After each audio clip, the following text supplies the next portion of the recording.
আজ শ্রাবণ মাসের চতুর্থ সোমবার। আজও আমি বাবা মহাদেবের কিছু কথা তোমাদের সাথে শেয়ার করব। বড় মার সাথেই তো বাবা মহাদেব সবসময় রয়েছেন, আর আমার কাছে বাবা মহাদেব বড় মা দুজনাই সমান। তাই আমি বাবা মহাদেবের ঘটনায় তোমাদের আজকে একটা জানাবো। এটা তারকেশ্বরের এক ঘটনা। আর এই সময় তো জানো, শ্রাবণ মাসে অনেকেই তারকেশ্বরে যায়, গিয়ে বাবার মাথায় জল ঢালে, কেউ বাঁক কাঁধে নিয়েও যায়, অনেকে খালি পায়ে যায়। আমি তখন অনেক ছোট, সেই সময় থেকে দেখেছি আমার মা যেতেন তারকেশ্বরে, আর মার সাথে আরও পাড়ার অনেকেই যেতেন। গিয়ে নিমাই তীর্থের ঘাট থেকে ওনারা খালি পায়ে গিয়ে নিমাই তীর্থের ঘাট থেকে জল নিয়ে বাঁকে করে তারপর গিয়ে বাবার মাথায় ঢালতেন। 4 বছর গেছিলেন, তারপর 2-1 বছর আর যাননি। তারপরে যখন যেতেন আর খালি পায়ে যেতে পারতেন না, পুরোটা আর হেঁটেও যেতেন না, পুরোটা টেনেই যেতেন। এটা প্রায় 7-8 বছর আগের কথা।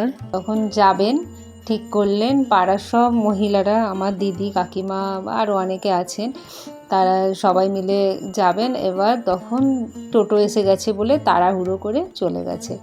তারপর ট্রেন ধরে গেছে ব্যান্ডেলে গিয়ে যখন অন্য ট্রেনে উঠেছে, তখন দেখছে পাটা কেমন লাগছে, তখন দেখছে খালি পায়ে চলে এসছে। বলছে ঠিক আছে চলো, খালি পায়ে যখন চলে এসেছি পুরোটা খালি পায়েই যাবো। খালি পায়ে গিয়ে আবার বাবার কাছে জল টল ঢেলে বার করে ওখানে বাড়ি এসছে।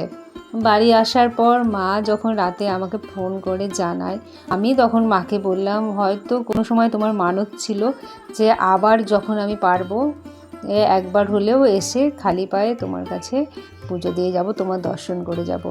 সত্যি এটা যে বাবা মহাদেবেরও অসীম কৃপা। তার ভক্তরা যদি কোনো মানত করে রেখে ভুলেও যায়, সেই ভক্তের মনে না থাকলেও বাবা কিন্তু এইভাবেই তার সেই মানত পূরণ করিয়ে দেয়। বড় মারও অসীম কৃপা, আর বাবা মহাদেবেরও অসীম কৃপা। বাবা সত্যিই ভীষণ দয়ালু, তাই বাবার কাছে এত মানুষ ছুটে যায়। আর বাবা একটু বেলপাতা আর একটু গঙ্গা জলেই সন্তুষ্ট। বাবা ভোলানাথ ও বড় মা সকলের মঙ্গল করুন।